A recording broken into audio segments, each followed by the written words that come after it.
मान गया।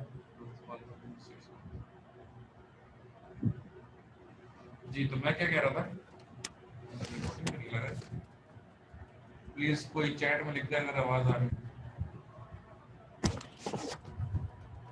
If anyone is listening, please confirm. आवाज आ रही है तो प्लीज कंफर्म करें।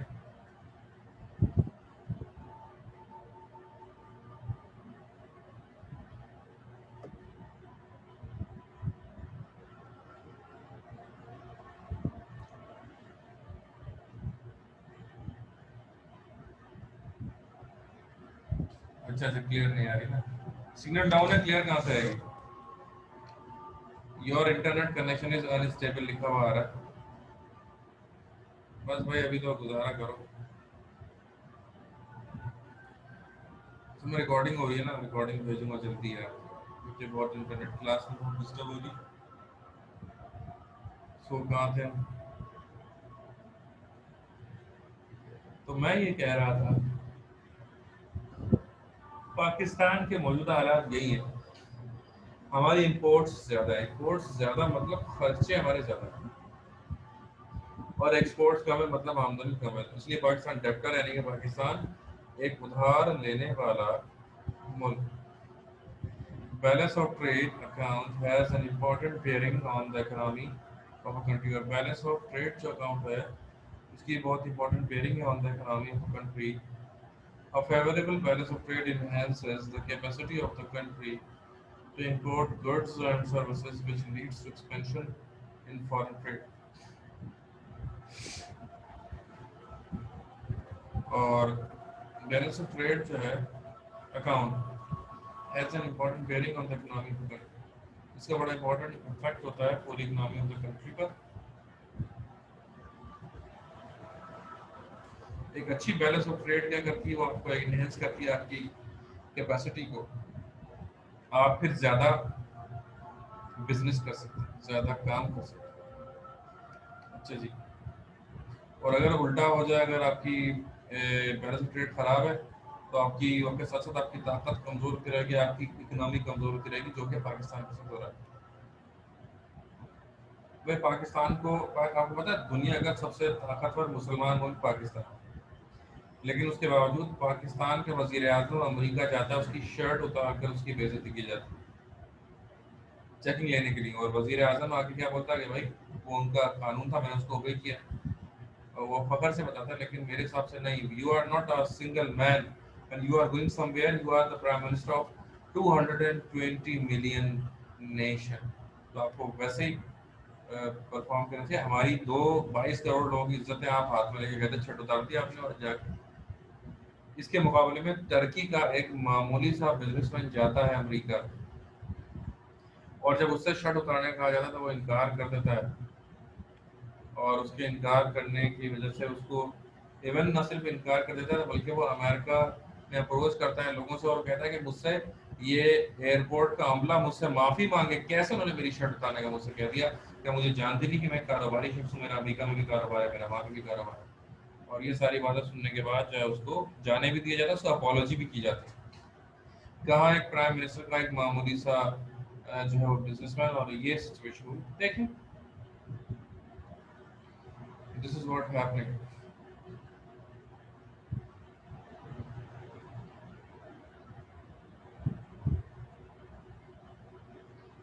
अच्छा जी, बैलेंस ऑफ पेमेंट की तरफ हम जाते हैं। Balance of payment is a comprehensive record of economic transactions of a country with the rest of the world during a certain period of time.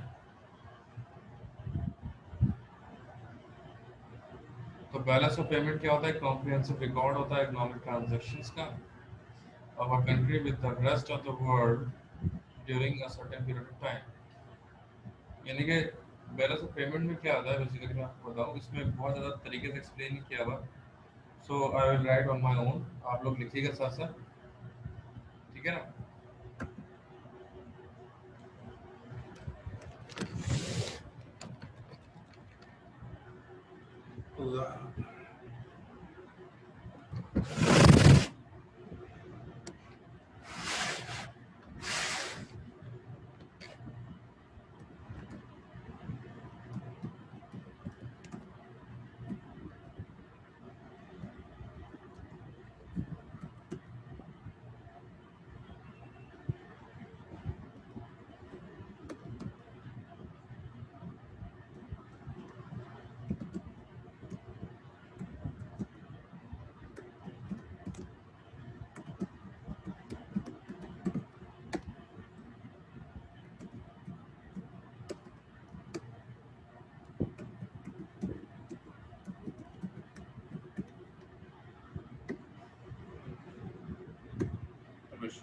ठीक है, रिजल्ट का पढ़ कर लिया।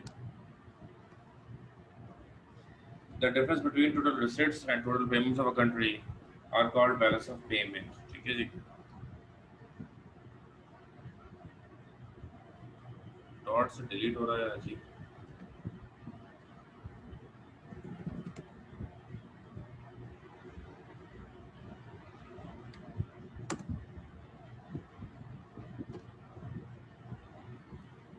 The difference between total receipts and total payments of a country are called balance of payment। It includes both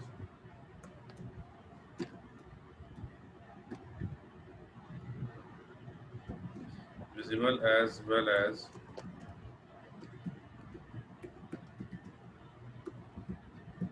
invisible items।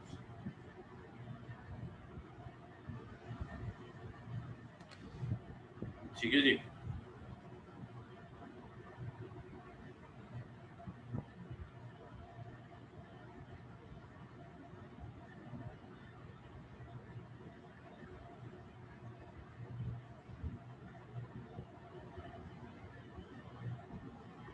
It includes both visible as well as invisible items।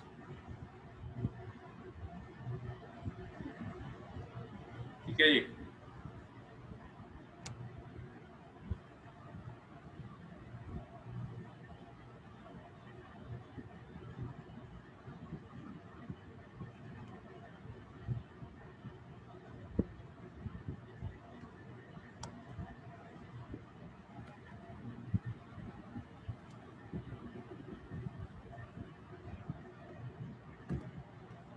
अब देखिए, balance of trade और balance of payment में मैं आपको फर्क बता रहा हूँ। बैलेंस ऑफ ट्रेड में सिर्फ फिजिकल और विजिबल आइटम्स है, यानी कि वो जो दिख सकते हैं, वो जो देख सकते हैं आप, जो फिजिक अपना जो जिस्म रखते हैं, सिर्फ उन आइटम्स की ट्रेड को बैलेंस ऑफ ट्रेड कहा जाता है। जबकि बैलेंस ऑफ पेमेंट किसे कहते हैं? बैलेंस ऑफ पेमेंट के अंदर वो तमाम आइटम्स भी आते हैं जो फिजिकल एंड विजिबल हैं, यानी वो तमाम आइटम्स जो बैलेंस ऑफ ट्रेड में थे वो तमाम के तमाम भी बैलेंस ऑफ पेमेंट में आते हैं। साथ में इनविजिबल आइटम्स भी आते हैं। इनविजिबल आइटम्स क्या होते हैं? इनविजिबल आइटम्स होते हैं services, services of a doctor, teacher, lawyer, mason, chef, ठीक है ना, and so many electrician, plumber, there are so many kind of services. वो तमाम की तमाम बैलेंस ऑफ पेमेंट में आ जाती है। अब Pakistan being a poor country, तो हमारे बहुत सारे जो लोग हैं वो जाते हैं, ठीक है ना, और वो जाकर जो है वो मजदूरी करते हैं। कहीं कहीं डॉक्टर है, कोई जैसे हमारे चचा हैं, कतर में एक अस्पताल है, कतर अस्पताल नहीं, कतर जो बेसिकली जगह है वो अरब में, वहाँ जाकर वहाँ एक अस्पताल में डॉक्टर है। इस तरह यूएस में डॉक्टर हैं, एक लंदन में डॉक्टर है। तो अच्छा, मैं एक तो यहाँ एनएमसी नेशनल मेडिकल सेंटर है, यहाँ बैठते हैं ना एक हमारे जानने वाले डॉक्टर हैं, चेस्ट सर्जन है बहुत बड़े, यहाँ बैठते हैं और फिर यहाँ से महीने 2 महीने में लंदन जाकर सर्जरी के लिए लेके जाता है कोई बंदा इनको। लंदन वगैरह में भी सर्जरी करते हैं, महीने में 1-2 सर्जरी इनकी लंदन में होती हैं, ठीक है ना, वहाँ पे भी हॉस्पिटल में अपॉइंटेड है, ऑन कॉल सर्जन होते हैं। तो 2-3 दिन के लिए के लिए बुलाते हैं, बस जाते हैं। तकरीबन 24-24 घंटे का या 36 घंटे का भी ऑपरेशन होता है, वो करके फिर वहाँ से वापसी आते हैं। अगर मैं यार, ये लोग भी बहुत मेहनती होते हैं, इन लोगों का काम भी इतना आसान नहीं होता। बस इन लोगों को मैं देखता हूँ तो मुझे फील होता है कि यार हम समझते हैं कि हम अगर 15 घंटे पढ़ा रहे हैं या 12 घंटे पढ़ा रहे हैं तो हम बहुत मेहनत करें। नहीं भाई, दे आर बहुत आगे भाई, they are very far away from us, बहुत आगे हैं लोग हमसे। अच्छा जी, बहुत मेहनत करें तो देखिए, मेहनत करने वाले कामयाब होता है। मैं भी जब मैं पढ़ता था ना तो मुझे लगता था कि सिर्फ मैं पढ़ूंगा तो मैं ज़िंदगी आराम से गुजरेगी, ऐसा कुछ भी नहीं है भाई। जब तक मेरी ये दुनिया ही ऐसी है, जब तक काम करते रहोगे, चलते रहोगे, काम करना छोड़ोगे और बस जली भरोसा हो जाओगे। अब जो डॉक्टर बनते हैं वो भी क्या फारिग बैठते? नहीं, वो कमाते जब जब वो दिन रात एक कर रहे होते हैं।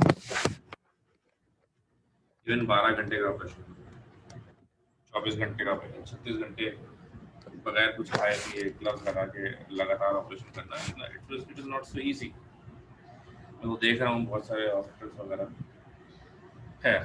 Contents of balance of payment. The main items which are included in the balance of payment are current account, ठीक है ना? Capital account. The current account consists of import and export of physical goods, services